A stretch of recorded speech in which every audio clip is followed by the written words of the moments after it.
Joe Namath is many different things to different people. For the last 4 years, he has been known to most as the unpredictable quarterback of the New York Jets.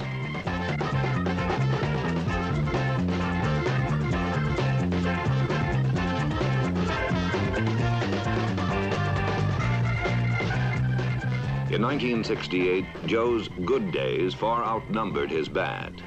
With Coach Weeb Eubank's steady guidance, Broadway Joe passed the Jets to 11 victories and the Eastern title of the American Football League. He's a hero, he's a pro, he's a Mr. Something Else on Broadway Joe. He's a groovy, super guy. He can pass a football through one needle's eye. What a feeling, what a sight, when we see that number 12 in green and white. 1, 2, 3, hip, go, go, go! No one else can score like Broadway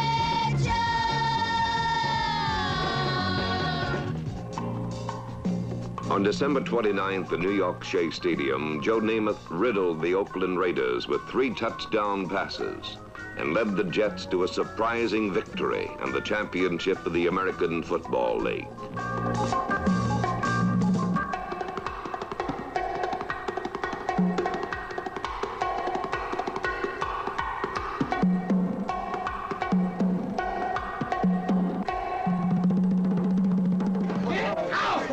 Please let the players in the room!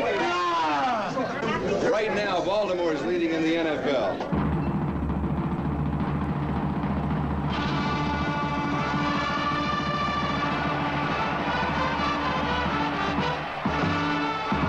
Come on, Killer, get him, baby! Sack it to him, Rabbit! Sack it to him! Heat on in! Break him in half! Kill him! Kill him! Fumble! Fumble! Go get it, Earl! Take him in, baby!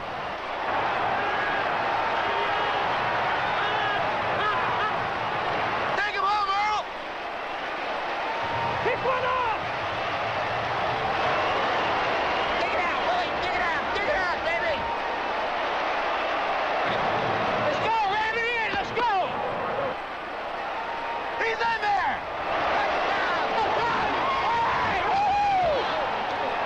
I just dove over. It was the biggest hole you ever seen.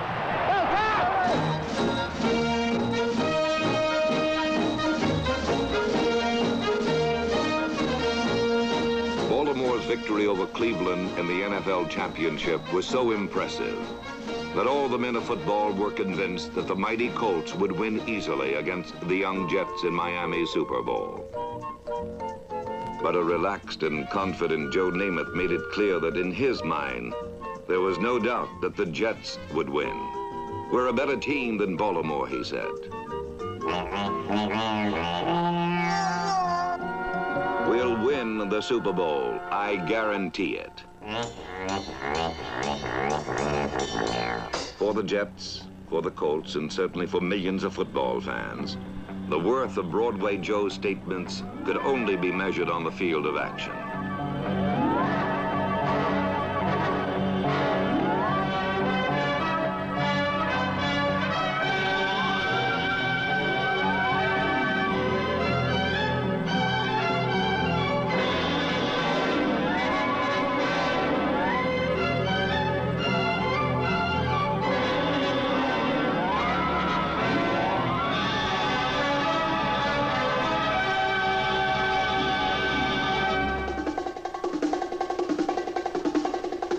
Baltimore's defense started the championship game as if they would settle the issue very quickly.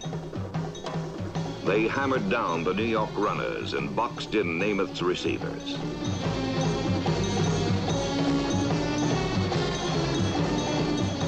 After 3 minutes of this treatment, the Jets relinquished the ball to Baltimore's offense.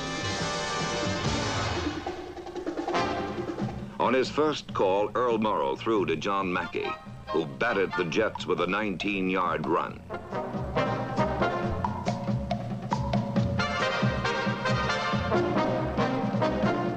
Morrall then turned to his ground game.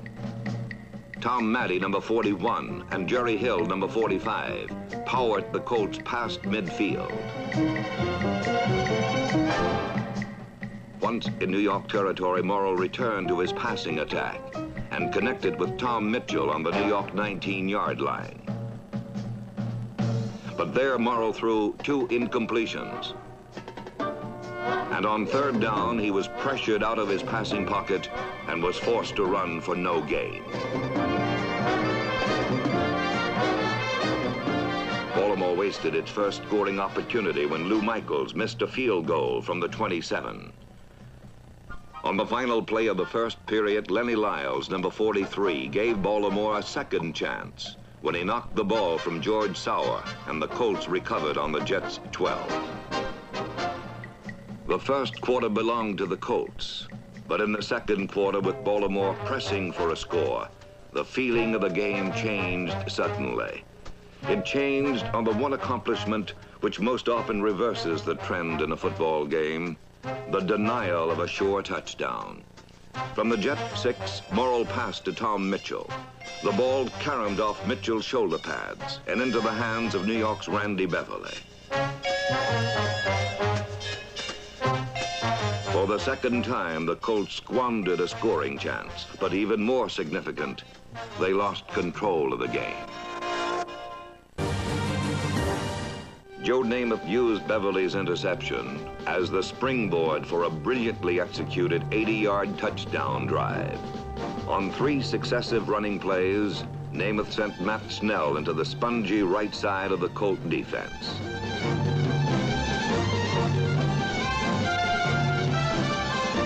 With Baltimore properly concerned with the Jet running attack, Namath went to the air. He first threw to Bill Mathis on an outlet pass for 6 yards. He then connected with split end George Sauer twice, once for 14 yards, and again for 11. Namath's 4th completion, a flare into Snell, moved the Jets to the Colts' 9.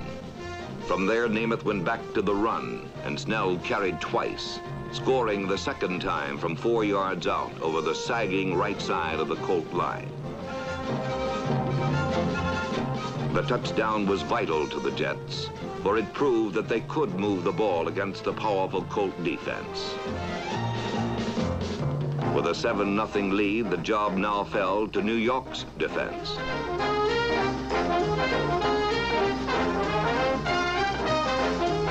Throughout the second quarter, the talented Colts constantly threatened to score, but never did. They moved the ball handily, but each time they arrived at the gates of the end zone, the Jets produced a drive-stopping effort.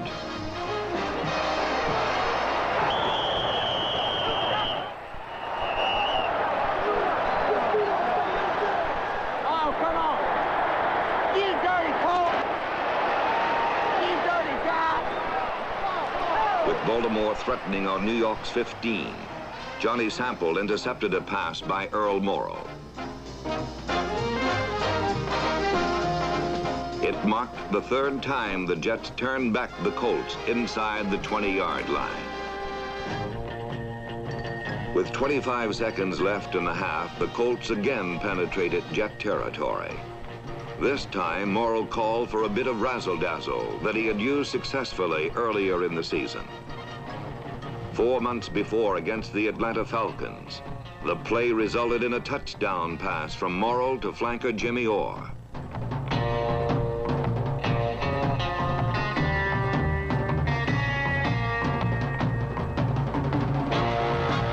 Against the Jets, it began successfully, but Morrill's pass to fullback Jerry Hill fell short and was intercepted by Jim Hudson.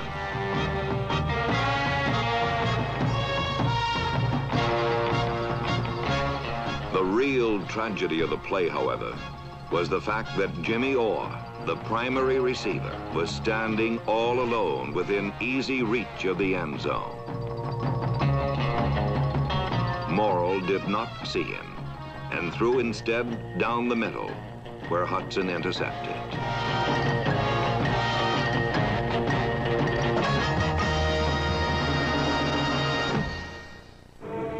first half ended with the Jets ahead 7-0, and Baltimore's precision and power, so evident on the icy turf of Cleveland's Municipal Stadium, seemed to be melting away under the warm Florida sun.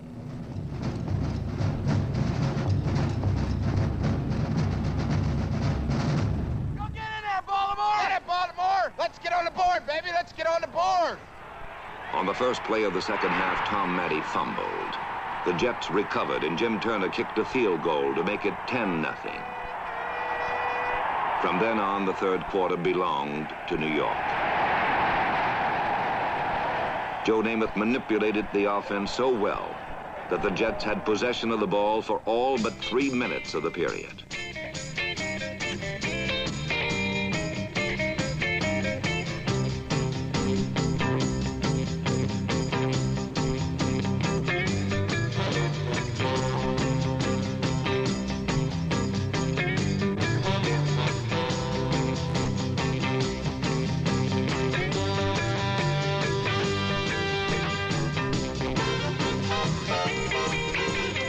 Namath called about half the plays at the line of scrimmage and read Baltimore's shifting defense like an old pro. Namath's quick arm nullified Baltimore's fearsome blitz, and his accurate passes to George Sauer, number 83, consistently punctured the Colts' pass defense.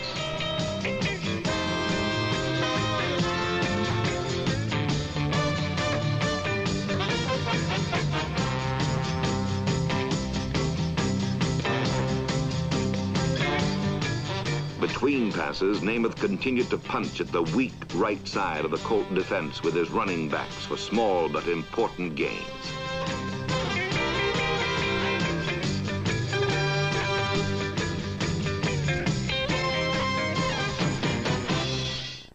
The third quarter was dying, and so were the Colts. The Jets' margin was small, but definite. Joe Namath was enjoying one of his finest days. Earl Morrall was not. Late in the period, Jim Turner kicked a field goal to give New York a 13-point lead. We get another score, though. We need another score. Can't let him get the big return. All right, Tank, ready to get us through there. I would have got you in the middle, Tank, but I wanted to go with that 37, see? It doesn't matter. That's why I know, but I would have, you know. If it had been the game thing, I might have went that way. A game that was supposed to be a laugh-in for the Colts was now a grim battle for survival.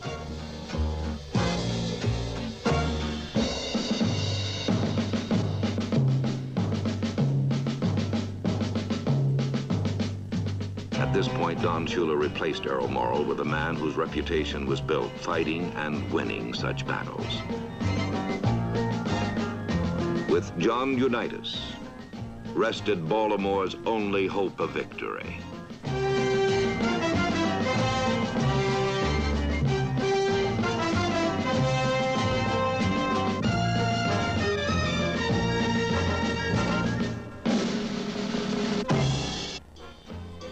At the beginning of the fourth period, Jim Turner kicked his third field goal to increase New York's lead.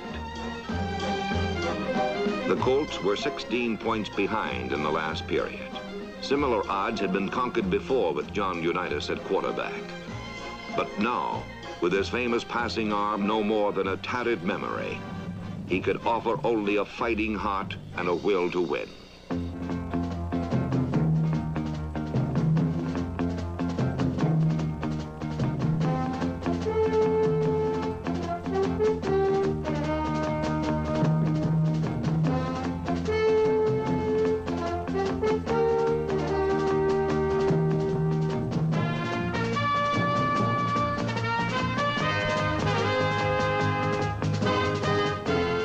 Inspired by the presence of their old champion, the Colts finally did what they were supposed to do, did what they were capable of.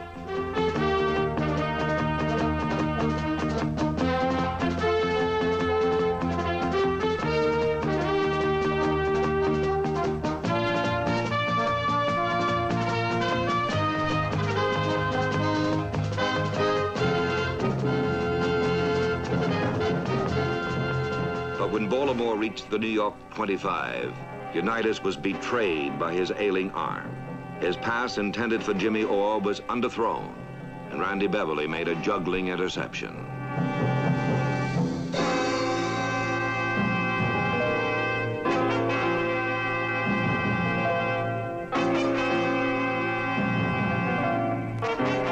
For the Colts, it was a frustrating culmination to a good drive, but it confirmed the fact that with Unitas at quarterback, sore arm or not, they recaptured the fire and determination that had been their trademark.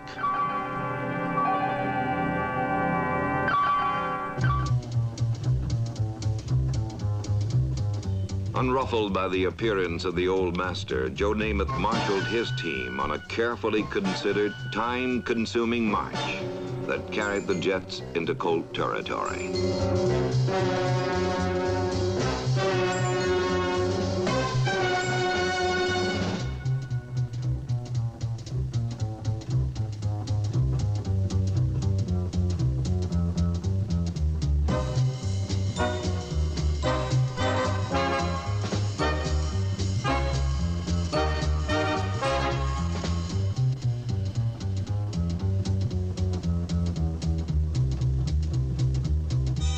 The march stalled at the Colt 35.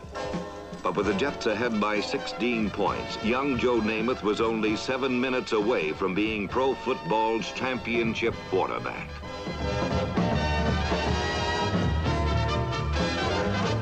But in those final 7 minutes, Broadway Joe learned that there is still a place for a proud old man in a young man's game.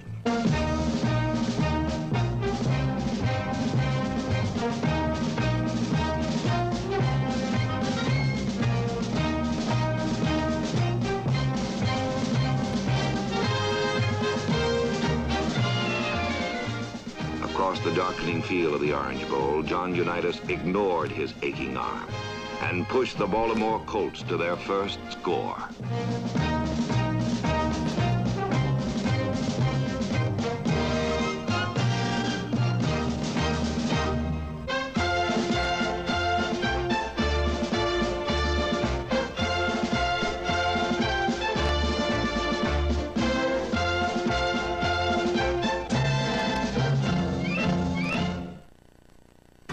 Nine points behind, the Colts gambled on an onside kick and won possession on the New York 44. With only 3 minutes to play, all the hopes and dreams of an entire season rested on the shoulders of one man, one old pro. One last moment for the master.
Two champions on a Sunday afternoon.